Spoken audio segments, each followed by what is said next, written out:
안녕하세요. 크리스찬 독서실입니다.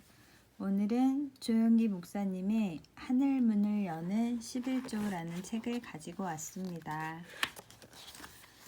머릿말. 우리가 성경을 읽을 때 간과해서는 안 될 중요한 사실 중 하나는 하나님께서 복의 근원이시며 그의 택한 백성들에게 복 주시기를 원하신다는 사실입니다. 우리는 모두 하나님으로부터 복을 받아 살아가고 있습니다. 우리가 받은 복 중에서 최고의 복은 구원의 복입니다. 멸망에서 영생으로 옮겨져 하나님의 자녀가 된 이 구원의 복은 그 어떤 복과도 견줄 수 없는 가장 큰 복입니다. 그런데 하나님께서는 구원받아 하나님의 자녀가 된 성도들이 먼저 그의 나라와 그의 의를 구하며 살 때 더하시는 복, 즉 환경적으로 풍성케 하시는 복을 주십니다. 그러므로 하나님의 복은 구원의 복과 환경적인 물질의 복을 모두 포함하고 있습니다. 그런데 일부 신학자들은 복의 개념을 물질적인 복의 개념으로만 연관지어 복을 선포하는 것에 대하여 기복신앙이라고 비난함으로써 복에 대한 이미지를 부정적으로 몰아붙이고 있습니다. 물론 교회가 물질적인 복만을 추구하는 것은 잘못입니다. 그러나 하나님을 경외하고 말씀에 순종함으로써 하나님께 영광을 돌리는 가운데 약속에 따라 부어지는 복을 선포하는 것은 옳은 것일 뿐만 아니라 반드시 필요한 일입니다. 그런데 하나님께서 복의 근원이시고 복 주시기를 기뻐하신다고 하여 복이 저절로 주어지는 것은 아닙니다. 왜냐하면 아무에게나 주어지는 복은 진정한 복이 될 수 없기 때문입니다. 하나님께서는 복받을 준비가 되어 있는 자에게 복을 주십니다. 즉, 약속을 굳게 믿고 순종하며 열심히 살아가는 자에게 복을 주시는 것입니다.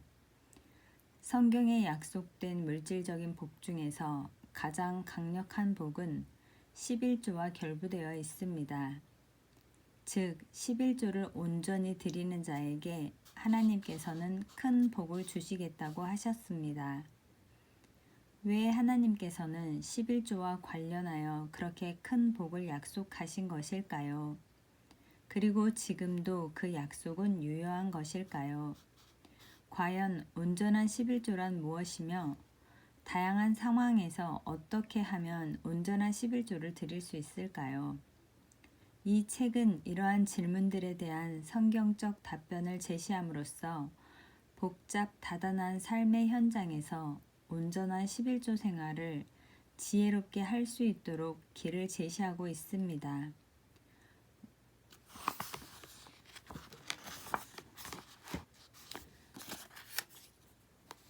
(11조의) 의미와 유래 및 정신. 11조의 의미. 11조를 드리지 않는 사람을 과연 성도라 할 수 있을까요? 성도라면 누구나 반드시 11조를 드려야 합니다. 11조의 액수가 많거나 적은 것은 상관이 없습니다. 어떤 형태로든지 소득이 있는 사람이면 그 소득의 10분의 1을 하나님께 11조로 드려야 하는 것입니다. 그러면 과연 11조란 무엇이며 11조를 드린다고 하는 것은 무엇을 의미하는지 알아보겠습니다. 첫째로 11조는 하나님의 것을 하나님께 드리는 것입니다. 레위기 27장 30절에 땅의 10분의 1, 곧 땅의 곡식이나 나무의 과실이나 그 10분의 1은 여호와의 것이니 여호와께 성물이라고 기록되어 있습니다. 여기에서 밝히 말씀하고 있듯이 우리가 소유하고 있는 것의 10분의 1은 하나님의 것으로서 거룩하게 구별된 성물입니다. 그러므로 11조를 드리는 것은 우리 것의 일부를 하나님께 드리는 것이 아니라 하나님의 것을 하나님께 드리는 것입니다. 우리는 말라기 선지자에게서 이 사실이 분명하게 재확인되고 있음을 알 수 있습니다. 사람이 어찌 하나님의 것을 도적질하겠느냐. 그러나 너희는 나의 것을 도적질하고도 말하기를 우리가 어떻게 주의 것을 도적질하였나이까 하도다. 이는 곧 11조와 헌물이라. 그러므로 11조를 하지 않는 것은 단순한 어떤 의무사항을 이행하지 않는 것이 아니라 하나님의 것을 도둑질하는 범죄 행위인 것입니다. 많은 성도들이 여러 가지 이유를 들어 11조를 하지 않는데 이는 지극히 어리석은 일입니다. 우리가 11조를 드리지 않고 움켜쥐고 있다고 해서 그것이 우리의 것이 되는 것이 아닙니다. 11조는 하나님의 것이기 때문에 하나님께서 반드시 찾아가십니다. 뿐만 아니라 하나님께로부터 오는 복의 통로를 막아버리는 결과를 초래하기 때문에 오히려 훨씬 더 손해를 보게 되는 것입니다. 어느 한 목사님이 모 교회를 방문하여 그 교회를 담임하고 있는 목사님에게 물었습니다. 목사님, 교회의 성도들은 몇 %나 11조를 하고 있습니까? 우리 교회 성도님들은 100% 11조를 합니다. 그게 정말인가요? 참으로 놀랍습니다. 성도들을 어떻게 양육했길래 전 성도가 11조를 하는지 그 비결을 좀 말씀해 주실 수 있겠습니까? 뭐 특별한 비결이 있는 것은 아닙니다. 그리고 직접적으로 11조를 드리는 성도는 절반이 안 되고 나머지는 모두 간접적으로 드리고 있지요. 간접적으로 드리다니요? 그게 무슨 말씀이신가요? 하나님께서는 11조를 직접 드리지 않는 성도들에게 희한하게 11조를 꼭 찾아가시더군요. 제가 줄곧 조사해온 바에 의하면 11조를 하지 않는 성도들에겐 왜 그렇게 많은 문제들이 발생하는지 결국은 11조를 다 내게 되더군요. 그 중에는 병에 걸리거나 사고를 당해서 11조보다 훨씬 많은 돈을 지출하는 성도들도 있습니다. 11조를 해야지 하면서도 생활이 아주 어려워서 실천에 옮기지 못하는 어떤 성도님이 있었습니다. 막상 11조를 하려고 하니 그렇지 않아도 빠듯한 형편에 당장 빚질 일이라도 생길 것 같아 망설이다가는 포기하곤 했습니다.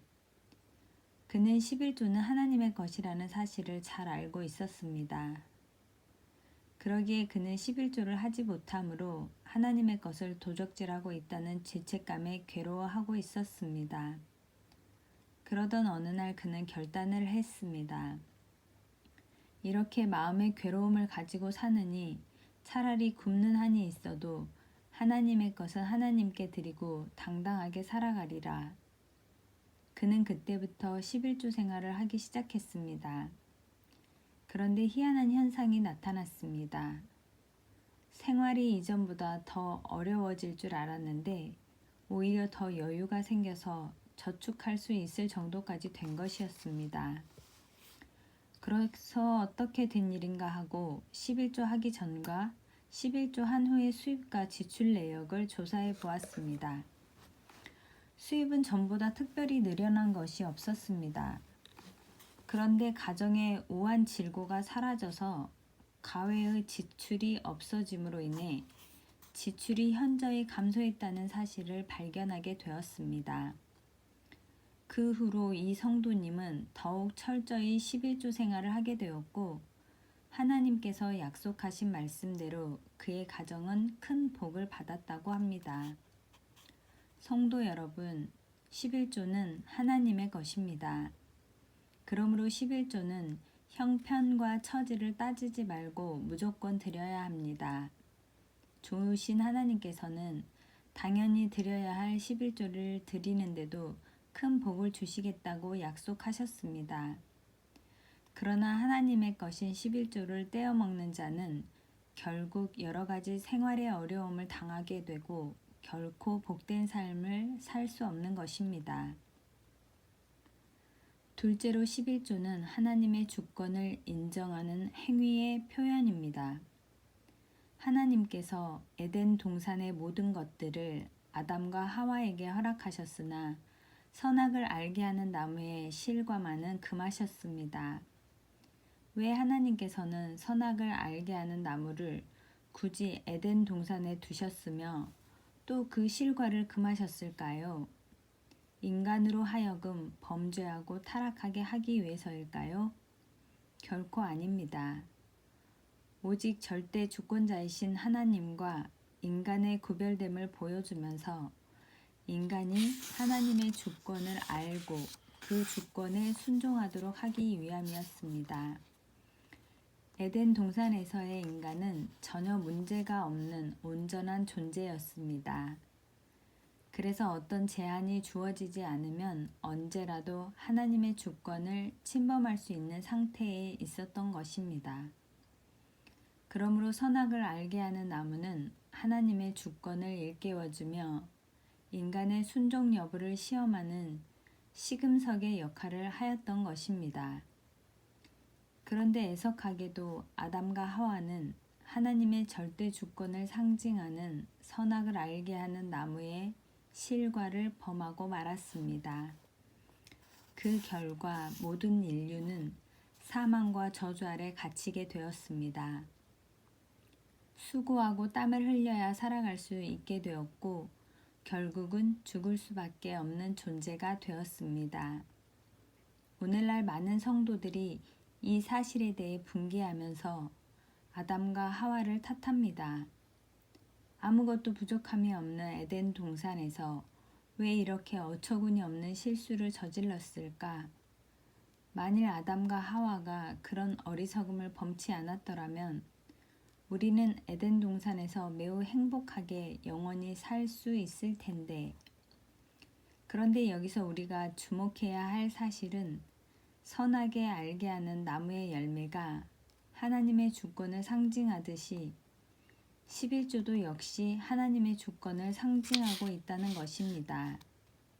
그러므로 11조를 드리는 것은 하나님의 주권을 인정하는 행위요, 11조를 드리지 않는 것은 하나님의 주권을 침범하는 행위인 것입니다. 모든 천지 만물은 하나님께서 지으신 것으로 주님은 하나님이시고 그것들을 주관하시는 분도 하나님이십니다. 그 하나님께서 인간에게 모든 것을 주시고 그 주신 것 중 10분의 1만을 하나님의 것으로 정하시고 이를 구별하여 하나님께 드리도록 하였습니다. 하나님께서는 11조를 통하여 인간이 하나님의 주권에 순응하는지의 여부를 보십니다. 그런데 현재 교회에 출석하고 있는 성도들의 절반 이상이 11조를 드리지 않고 있습니다. 그러면서도 자신들이 하나님의 주권을 침범하고 있다는 사실조차도 모르고 있으니 실로 안타까운 일이 아닐 수 없습니다. 이런 상황에서 우리가 어떻게 선악을 알게 하는 나무의 실과를 범함으로 에덴 동산을 상실케 한 아담과 하와의 어리석음을 탓할 수 있겠습니까? 그러기 전에 먼저 현재의 나 자신도 그런 어리석음을 범하고 있지는 않은지 살펴보아야 할 것입니다. 에덴 동산의 각종 실과를 마련해 주신 하나님께서 선악을 알게 하는 나무의 실과만큼은 하나님의 것으로 구별하여 취하지 못하도록 하셨던 사실을 마음에 되새겨 보면서 하나님께서 모든 물질을 다 우리에게 주셨으나 그중 10분의 1만큼은 온전히 구별하여 11조를 드림으로 하나님의 주권을 침범하는 일이 없도록 해야 할 것입니다. 사실 하나님께서 우리에게 주신 것이 다만 물질뿐이겠습니까? 모든 그리스도인들은 그리스도의 보혈로 값주고 사신 바 되었기 때문에 자신의 몸과 삶 전체가 다 주님의 것입니다. 그러므로 우리는 하루하루 순간순간의 삶을 주님의 영광을 위해 살아야 합니다. 그리고 적어도 하루 24시간 중 10분의 1인 2시간 30분 정도는 특별히 말씀을 읽고 묵상하며 찬양하고 기도함으로써 하나님을 위해 드리는 데 사용해야 할 것입니다. 이렇게 할 때 자신의 삶에 대한 하나님의 주권을 철저히 인정하는 것이 되며 생활 전체가 하나님께서 기뻐하시는 산 제물로 온전히 드려지게 되는 것입니다.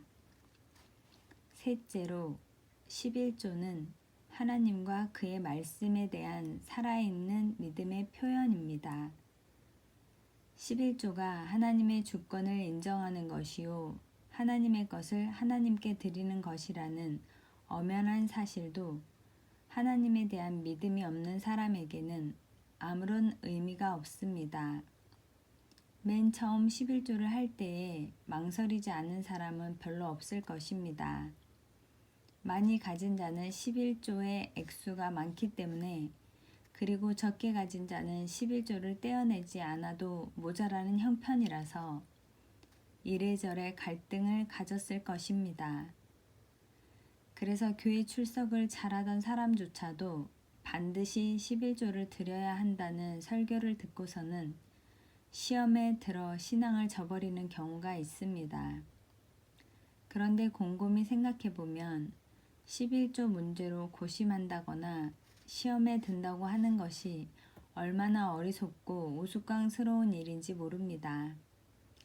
왜냐하면 11조를 하게 되면 하나님께서는 넘치는 복을 주시겠다고 분명히 약속하셨기 때문입니다.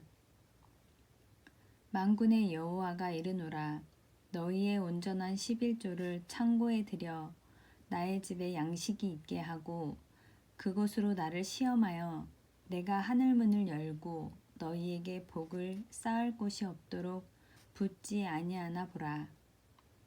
하나님께서 무엇이 아쉽거나 부족해서 혹은 우리의 삶이 좀 더 어려워지기를 원해서 11조를 드리라고 하시겠습니까? 결코 아닙니다. 하나님은 좋으신 하나님이십니다. 하나님께서는 우리가 하나님의 복을 받고 생명을 풍성히 누리며 살기를 원하십니다. 그래서 11조를 드리라고 하신 것입니다. 그러니 11조 때문에 고심을 한다는 것은 결국 하나님을 믿지 못하고 그의 말씀을 믿지 못하겠다는 것이 아니고 무엇이겠습니까? 그러므로 11조를 드리지 않는 성도는 진실한 믿음을 가지고 있는 성도라고 할 수 없습니다. 우리는 11조를 온전히 드림으로써 하나님과 그의 말씀에 대한 우리의 믿음이 진실됨을 보이는 것입니다. 11조의 유래. 오늘날 우리들이 하나님께 드리는 11조는 언제 누구에 의해서 어떻게 제정되었을까요? 여러 고대 문헌을 보면 이방인들의 세계에서도 11조 혹은 12조 그들이 섬기는 왕이나 또는 신에게 바쳤다는 기록이 있습니다. 그러므로 11조를 드리는 행위는 일반적으로 오랜 옛날부터 행해져 왔던 것임을 알 수 있습니다. 성경에서 11조가 처음으로 언급된 곳은 창세기 14장 19절과 20절입니다. 여기에서 보면 아브라함이 그의 조카 롯을 포로로 잡아갔던 적국의 왕들을 추격해서 파하고 돌아올 때 살렘 왕 멜기세덱이 그를 영접하면서 축복했습니다. 천지의 주제시오 지극히 높으신 하나님이여 아브라함에게 복을 주옵소서. 축복을 받은 후에 아브라함은 즉시로 멜기세덱에게 11조를 드렸습니다. 아브라함이 그 얻은 것에서 10분의 1을 멜기세덱에게 주었더라. 멜기세덱은 아비도 없고 어미도 없고 족보도 없고 시작한 날도 없고 생명의 끝도 없어 하나님의 아들과 방불하여 항상 제사장으로 있는 존재였습니다. 이 멜기세덱에게 아브라함은 율법을 준수하기 위한 차원이 아닌 순수한 동기에서 자발적으로 11조를 드린 것입니다. 즉 하나님께서 승리를 주시고 축복해 주신 은혜에 감사하여 기쁘고 즐거운 마음으로 드린 것입니다. 여기서 우리는 성경에 등장하는 11조의 최초의 형태가 율법을 뛰어넘는 감사의 표현이었다는 사실을 발견하게 됩니다. 창세기 28장 22절에 기록되어 있는 야곱의 서원 속에서도 11조의 형태를 찾아볼 수 있습니다. 야곱은 형 에서를 피해 브엘세바에서 하란으로 가던 중 베델에서 꿈에 하나님을 만나게 되었습니다. 그는 하나님께서 자기와 함께 계심을 깨닫게 되었고 이에 하나님의 보호와 돌보심을 구하면서 11조에 대한 서원을 하였습니다. 이처럼 야곱의 삶 속에서 11조의 형태가 나타나고 있는 것은 11조가 율법이 존재하기 이전부터 이미 대대손손 지켜져 내려온 불문율이었다는 사실을 암시해 줍니다. 이리하여 우리는 아브라함과 야곱의 시대, 즉 율법으로 성문화되기 이전에 이미 11조가 행해지고 있었음을 분명히 알게 되었습니다. 그 당시에 11조가 정기적으로 드려졌는지의 여부에 대해서는 정확히 알 수가 없습니다. 단지 전통적으로 내려오는 관습을 쫓아 때에 따라 하나님께서 베풀어 주신 은혜에 감사하는 마음으로 11조가 드려졌었을 것이라는 추측은 분명한 사실인 것 같습니다. 모세 시대부터 비로소 11조에 관한 규정이 성문화되었습니다. 이스라엘 백성들은 땅의 소산과 가축의 11조를 드려 기업이 없는 레위인들의 기업이 되게 하였습니다. 이스라엘 백성들은 땅의 소산으로는 곡식과 과실의 10분의 1을 드렸으며 가축은 막대기 아래로 통과시키면서 10번째 통과하는 것마다 11조를 구별하여 드렸습니다. 그 당시 목자들은 막대기를 가축들 위에 펴고 가축을 그 아래로 하나씩 지나가게 하면서 숫자를 세웠습니다. 그리고 레위인들은 자신들이 받은 것 가운데서 다시 11조를 드려 제사장들에게 돌렸습니다. 또한 이스라엘 백성들은 레위인들에게 11조로 드리고 남은 10분의 9의 11조를 성소로 가져가서 잔치를 베풀었습니다. 이때 성소가 너무 멀면 현금으로 가지고 가서 성소 부근에서 잔치 예물을 살 수도 있었습니다. 이 잔치에는 가족과 친친은 물론 종들과 성읍에 거하는 레위인들이 참석하였는데 이것을 축제의 11조라고 부르기도 합니다. 한편 매 3년마다 이 축제의 11조 외에 11조를 들여 성중에 저축하였다가 기업이 없는 레위인과 객과 고아와 과부들을 위한 구제금으로 사용하기도 하였습니다. 왕정 시대 중에서는 히스기야 왕이 통치하던 때에 아주 모범적으로 11조가 드려진 예를 발견할 수 있습니다. 왕정 시대의 대부분의 기간에 이스라엘 백성들은 영적으로 타락하여 우상을 숭배했고 하나님께 11조 드리는 일을 소홀히 했습니다. 그 결과 하나님의 저주가 임하여 나라는 피폐해지고 백성들은 말할 수 없는 공경에 빠져 있었습니다. 이런 사실을 깨달은 히스기야는 대대적인 우상 척결 운동과 신앙 부흥 운동을 일으켰습니다. 이에 하나님께서 큰 축복을 주셨고 백성들은 11조를 넘치게 드려 쌓을 것이 없으므로 따로 방을 마련해야 할 정도였습니다. 백성들이 11조를 드리고 제사장들과 레위인들은 더욱 온전한 마음으로 성소의 직무를 수행하자 하나님께서는 히스기야 시대를 형통케 하셨습니다. 그러나 이스라엘 백성들은 다시 하나님을 반역하고 계속 우상을 숭배하였습니다. 이로 인하여 이스라엘은 망하고 이스라엘 백성들은 포로로 잡혀가게 되었습니다. 그 후 포로 생활 70년 만에 하나님께서 긍휼을 베푸사 이스라엘 백성들을 본토로 귀환할 수 있도록 하셨습니다. 본토에 돌아온 이스라엘 백성들은 성전을 재건하고 성전에서 일할 레위인들을 소집했습니다. 그래서 레위인들과 제사장들이 모여 성전의 일을 하게 되었습니다. 그러나 이스라엘 백성들이 11조를 온전히 드리지 않음으로 인하여 레위인들은 생활에 어려움을 겪게 되었고 결국은 성전을 떠나는 등 히스기야 시대와는 대조적인 현상이 발생했습니다. 이렇게 포로 생활을 통하여 모진 순환을 겪은 후에도 이스라엘 백성들은 여전히 정신을 차리지 못하고 하나님의 율법과 계명을 어겼으며 특히 11조 드리는 일을 온전히 행하지 않았습니다. 이에 하나님께서는 말라기 선지자를 통해서 백성들이 하나님의 것을 도적질했기 때문에 이스라엘이 저주를 받았다고 하는 사실을 일깨워 주시며 준엄하게 책망하셨습니다. 그럼에도 불구하고 이스라엘은 하나님의 법을 어기고 11조 생활을 소홀히 하였습니다.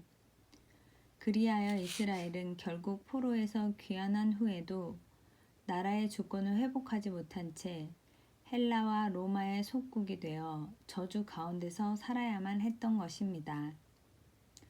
이와 같이 11조는 고대로부터 시행되어져 내려오다가 하나님께서 모세를 통하여 수여하신 율법 속에서 최초로 성문화되었습니다. 그리하여 이스라엘의 역사 속에서 계속하여 지켜져 내려와 신약 시대로까지 이어지게 된 것입니다. 그런데 신약 성경에서는 11조에 대한 언급이 별로 없습니다. 그렇다고 해서 11조가 사라진 것은 아닙니다. 예수님께서는 기도에 관한 비유를 말씀하실 때 소득의 11조를 드리는 바리새인을 자연스럽게 언급하셨는데 이것은 그 당시에 11조 생활이 보편화되어 있었다는 것을 시사하고 있습니다. 그리고 예수님께서는 11조가 율법에 정한 기준대로 드려져야 함은 물론 그 근본 정신이 살아있는 온전한 11조가 드려져야 함을 강조하셨습니다. 11조에 대한 예수님의 이러한 입장은 제자들에게 그대로 전수되어졌을 것입니다. 그러므로 신약시대에는 그 근본 정신이 살아있는 온전한 11조 생활이 크게 강조되고 시행되었을 것입니다. 그렇기 때문에 구약시대에 율법으로 정해졌던 11조의 규례가 신약시대에 와서는 은혜 안에서 완성되어졌다고 볼 수 있는 것입니다. 초대교회의 성도들은 11조를 훨씬 능가하는 헌신의 생활을 했기 때문에 굳이 11조에 대한 언급을 할 필요가 없었을 것입니다. 이 사실은 신약 성경이 쓰여질 당시 성도들이 유무상통의 공동체 생활을 했었다는 데서 분명하게 확인됩니다. 이상에서 살펴본 바와 같이 11조는 율법 이전에 히브리인들의 불문율로 시작되었다가 모세의 율법을 통해 하나님에 의해서 성문화된 것으로 오늘까지 이르고 있습니다. 어떤 사람은 11조는 율법 시대의 산물이기 때문에 신약 시대의 개막과 더불어 예수 그리스도를 통한 은혜 안에서 폐지되었다고 주장하는데 이는 예수님의 말씀에 정면으로 유배되는 아주 잘못된 생각입니다. 예수님께서는 천지가 없어지기 전에는 율법의 1.1획이라도 반드시 없어지지 아니하고 다 이루리라고 말씀하셨습니다. 율법은 폐하여지지 않고 오직 완성될 뿐입니다. 한 예로 구약시대의 안식일을 신약시대의 주일로 지키는 것은 안식일이 폐지된 것이 아니라 완성된 것임을 의미합니다. 더군다나 구약시대에 하나님의 것을 하나님께 드리도록 규정했던 11조 규례가 신약시대에 와서 폐지될 이유가 전혀 없습니다. 구약시대에 하나님의 것이던 10분의 1이 신약시대에 와서는 하나님의 것이 아니고 우리의 것이란 말입니까? 뿐만 아니라 11조는 이미 율법 이전 시대에도 시행되고 있었고 예수님께서도 너희가 박하와 해양과 근처의 11조를 드리되 율법에 더 중한 바 의와 인과 신은 버렸도다. 그러나 이것도 행하고 저것도 버리지 말아야 할지니라고 말씀하셨음을 상기할 때 11조는 율법과 상관없이 모든 성도들이 마땅히 드려야 할 믿음의 행위인 것입니다. 11조의 정신. 하나님께서 11조를 드리는 행위는 매우 중요합니다. 그러나 11조를 드릴 때 그 안에 내포되어 있는 11조의 정신을 망각한 채 단지 습관적으로 드린다면 하나님께서 기뻐하시는 온전한 11조가 되지 못할 것입니다. 마태복음에 보면 예수님께서 박하와 회양과 근처의 11조를 드리는 서기관과 바리새인들에게 율법에 더 중요한 바 의와 인과 신을 버렸다고 책망하시는 장면이 기록되어 있습니다. 박하와 해양과 근채는 가정에서 조금씩 지배되어 향료로 쓰이는 식물이었습니다. 그러므로 서기관과 바리새인들이 이렇게 사소한 것까지 구별해서 11조를 드렸다는 것은 그들의 11조 생활이 얼마나 철저했는지를 잘 말해주고 있습니다. 그런데 예수님께서는 이토록 철저한 11조 생활을 했던 서기관과 바리새인들을 왜 책망하셨을까요? 그것은 그들이 11조의 근본 정신이 결여된 형식적인 11조를 드렸기 때문입니다. 화 있을진저 외식하는 서기관과 바리새인들이여 너희가 박하와 해양과 근처의 11조를 드리되 율법에 더 중한 바 의와 인과 신은 버렸도다. 그러나 이것도 행하고 저것도 버리지 말아야 할지니라. 예수님께서는 11조의 외적인 준수만을 중시하는 서기관과 바리새인들에게 11조의 근본 정신인 의와 인과 신이 겸비된 11조를 드릴 것을 훈계하신 것입니다. 그러면 예수님께서 11조의 근본 정신으로서 말씀하신 의와 인과 신은 무엇을 의미할까요? 첫째로 의는 공의, 즉 모든 사람들에게 그들의 공정한 몫이 주어지도록 하시려는 하나님의 공평성을 의미합니다. 11조가 갖고 있는 이 공의의 정신은 기업이 없었던 레위인과 제사장들을 위해 11조가 드려진 것에서 나타납니다. 내가 이스라엘의 11조를 레위 자손에게 기업으로 다 주어서 그들의 하는 일, 곧 회막에서 하는 일을 갚나니 이스라엘 자손 중에는 기업이 없을 것이니 이는 너희의 대대의 영원한 율례라. 레위 자손은 이스라엘 중에 기업이 없이 전적으로 하나님의 회막의 일을 위해서 헌신된 사람들이었습니다. 이것은 오늘날로 말하면 세상에서 직장을 갖지 않고 그리스도의 몸된 교회를 위해서 전적으로 헌신된 사람들을 의미합니다. 따라서 11조에는 전적으로 교회에서만 사역하는 자들의 의식주의 필요를 채워주시기 위한 하나님의 공의로운 정신이 내포되어 있습니다. 둘째로 이는 하나님의 자비와 사랑을 의미합니다. 신명기 14장 28절과 29절에 보면 하나님께서는 매 3년마다 11조를 드려 성중에 저축하였다가 레위인과 객과 고아와 과부들을 위하여 쓰라고 하셨습니다. 이와 같이 레위인뿐 아니라 객과 고아와 과부들 같이 생활이 어려운 사람들도 11조로 구제하라는 하나님의 말씀을 통해 볼 때 11조에는 하나님의 자비와 사랑의 정신이 담겨 있음을 알 수 있습니다. 하나님께서 모든 만물을 만들어 인간에게 주시되 10분의 1을 구별하여 하나님의 것으로 삼으신 것은 그것을 가지고 소외되고 불쌍한 사람을 돕도록 하려는 사랑과 자비의 배려인 것입니다. 사랑은 우리가 실천해야 할 가장 중요한 덕목입니다. 바울은 사랑 없이 행하는 모든 행위에는 울리는 꽹과리와 같이 무익하다고 말했습니다. 그러므로 11조도 진실한 자비와 사랑의 정신으로 드려질 때 비로소 하나님께서 받으실 만한 온전한 11조가 되는 것입니다. 셋째로 신은 하나님께 대한 믿음과 신실함을 의미합니다. 하나님께 대한 믿음이 없다면 11조를 드릴 수 없을 것입니다.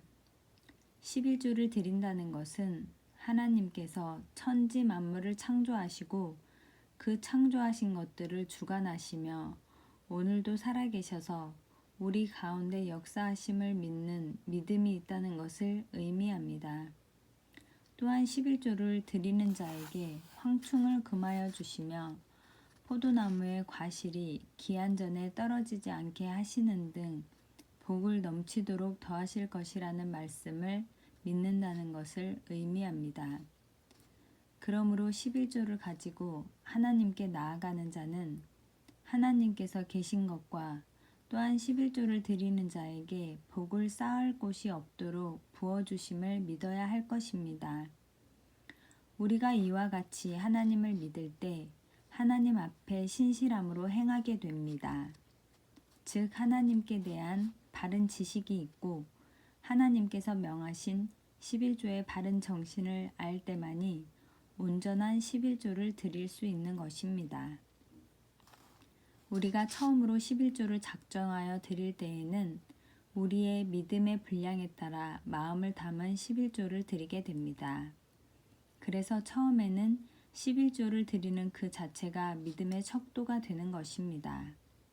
그런데 점차 11조 생활의 연조가 깊어감에 따라 11조가 하나의 형식에 그치게 되어 외적으로는 11조 생활을 철저히 하는 것 같이 보이지만 실제로는 올바른 11조 정신이 결여된 11조 생활을 하기 쉽습니다.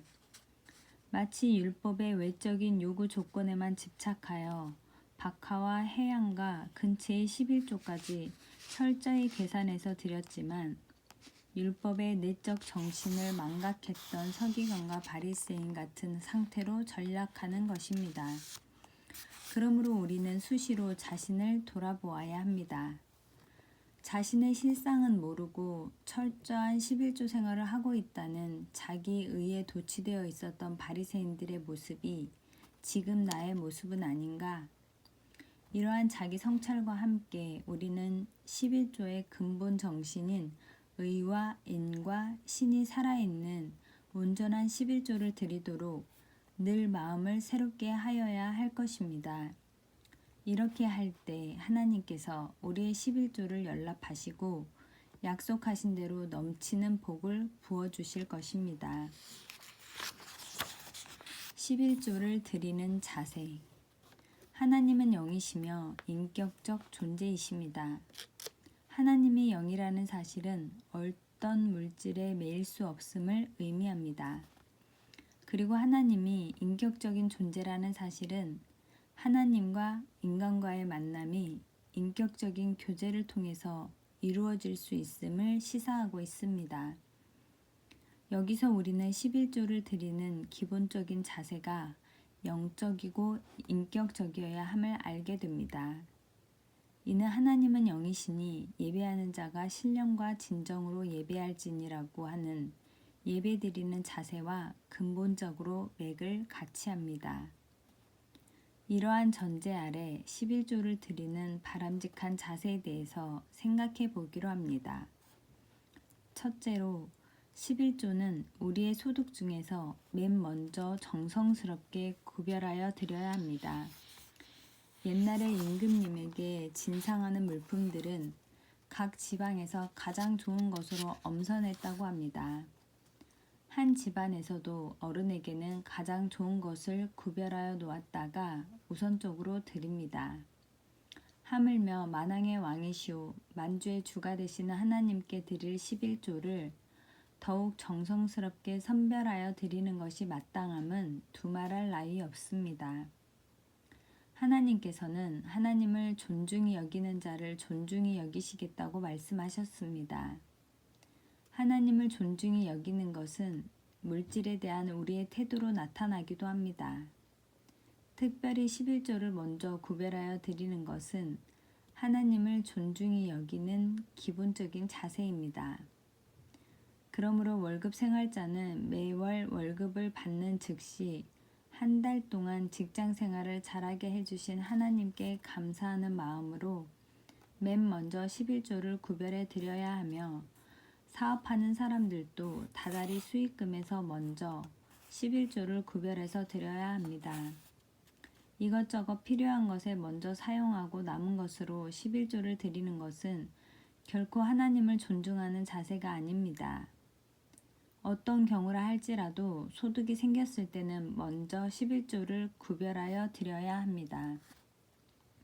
하나님께서는 어떤 상황에서도 하나님을 존중히 여겨 하나님께 11조 드리는 일을 최우선 순위로 두는 자에게 쌓을 곳이 없도록 복을 부어 주시는 것입니다. 둘째로 11조는 감사와 헌신의 마음으로 드려야 합니다. 우리가 선물을 받았을 때 그것이 감사의 마음이 담겨 있지 않은 의례적인 것이라면 별로 기쁘지 않을 것입니다. 마찬가지로 하나님께서도 인격적인 분이시기 때문에 아무 생각 없이 드리는 11조보다는 감사의 마음이 듬뿍 배어 있는 11조에 감동하시고 기뻐하시는 것입니다. 하나님은 전지전능하시기 때문에 우리로부터 어떤 물질적인 도움을 받으실 필요가 없으십니다. 독생자까지 우리를 위하여 아낌없이 주신 하나님께서는 오히려 우리를 위하여 모든 필요한 물질을 예비하시고 베푸시는 분이십니다. 그러나 하나님께서도 우리로부터 받고 싶어 하는 것이 있습니다. 그것은 물질이 아니요 우리의 마음입니다. 하나님께 대한 우리의 사랑이요 감사하며 경배하고 찬미하는 마음입니다. 한마디로 말하면 하나님께 대한 경외의 마음입니다. 하나님은 우리와 참다운 인격적인 교제 속에서 뜨거운 사랑을 확인하고 싶어 하십니다. 하나님께서 아브라함에게 이삭을 제물로 바치라고 하신 이유가 하나님께서 희생제사를 좋아하시기 때문이었겠습니까? 아닙니다. 하나님께서는 아브라함과의 인격적인 교제 속에서 아브라함이 진정으로 하나님을 경외하는가를 확인하고 싶으셨을 뿐입니다. 하나님께 대한 우리의 마음은 표현되고 증명되어야 합니다. 아브라함이 자기가 가장 소중하게 여기는 이삭을 제단 위에 올려놓았듯이 우리도 가장 소중히 여기는 것을 하나님의 제단 위에 기꺼이 올려놓을 수 있어야 합니다. 그럴 때 아브라함에게 야훼 이레의 하나님으로 나타나신 하나님께서 우리에게도 모든 것을 예비하신 야훼 이레의 하나님으로 나타나실 것입니다. 그러므로 우리는 11조를 드릴 때 하나님께 대한 진정한 감사와 헌신의 마음으로 즐겨 드려야 하는 것입니다. 셋째로 11조는 하나님의 약속을 믿는 마음으로 드려야 합니다. 하나님은 언약의 하나님이십니다. 하나님께서는 우리에게 형통하며 풍성한 삶을 누리게 하겠다는 약속을 해주셨습니다. 그런데 우리가 이 약속을 믿지도 기도해야 하지도 않는다면 하나님께서 섭섭해 하실 것이 뻔합니다. 부모가 아이에게 좋은 선물을 주기로 약속했으나 아이가 그 선물에 대해 전혀 기대하지 않는다면 부모의 마음이 기쁘겠습니까? 우리가 하나님께 전적으로 헌신하면 그만이지 뭘 하나님께 받기를 기대하는가? 이런 것은 기복신앙이 아닌가? 라고 생각하는 사람이 있는데 이것은 인격적인 하나님의 속성을 잘 모르고 하는 생각입니다. 하나님은 우리의 진실한 마음이 표현된 작은 정성을 보시고 큰 선물로 갚아주시기를 기뻐하시는 분이시라는 사실을 명심해야 합니다. 하나님께서는 우리가 온전한 11조를 드릴 때 쌓을 곳이 없도록 복을 부어주시겠다고 약속하셨습니다. 하나님께서 이렇게 약속하신 것은 우리가 어린아이처럼 그 약속을 믿고 기대하면서 즐거운 마음으로 온전한 11조 생활을 하도록 하기 위함입니다. 그러므로 아직까지 약속에 대한 믿음이나 기대도 없이 의무감에 매여 11조 생활을 했다면 이제부터는 약속에 대한 믿음과 기대 속에서 환희와 감격의 11조 생활을 즐기도록 하시기를 바랍니다. 오늘부터 우리들의 11조 생활에 이 경고와 사랑의 권면을 받아들여 하나님의 것을 가장 먼저 구별하여 드리는 마음 자세와 하나님께 대한 감사와 헌신의 마음 자세와 하나님의 약속을 믿고 기대하는 믿음의 자세를 갖춥시다. 약속된 복. 하나님은 복이 근원이십니다. 그러므로 모든 복은 하나님으로부터 말미암습니다. 하나님께서 인간을 위하여 창조하신 에덴 동산을 보십시오. 어느 것 하나 복되지 않은 것이 있었습니까? 하나님께서도 좋다고 하실 정도로 복이 넘쳐나는 아름다운 곳이었습니다. 실로 하나님은 복의 근원이시며 인간을 위해 복을 부어주시기를 즐겨하시는 분이십니다. 그럼에도 불구하고 오늘날 한국교회가 무속적인 기복신앙과 성경적인 축복의 신앙을 분별하지 못하여 복의 근원이신 하나님을 직시하지 못하고 있다는 사실은 심히 안타까운 일입니다. 우리는 더 이상 하나님을 무자비한 하나님으로 오해하지 말아야 합니다. 우리에게 수고하고 무거운 짐을 지도록 강요하고 우리의 희생을 즐기는 그런 하나님으로 생각해서는 안 됩니다. 오히려 하나님은 우리의 수고하고 무거운 짐을 내려놓게 하시는 분이시며 우리를 푸른 초장, 쉴만한 물가로 인도하시는 분이십니다. 우리는 11조를 바치라고 하신 하나님께 대하여 왜곡되이 생각했던 부분들을 과감하게 청산하고 복의 근원이신 하나님을 바라보아야 합니다. 하나님은 전지전능하십니다. 그러므로 하나님은 우리의 도움이 필요 없으십니다. 천지를 지으신 하나님의 능력, 오병이어의 기적을 일으키신 하나님의 능력으로 레위인들과 고아와 과부와 나그네의 필요를 채워주시는 것은 지극히 간단한 일입니다.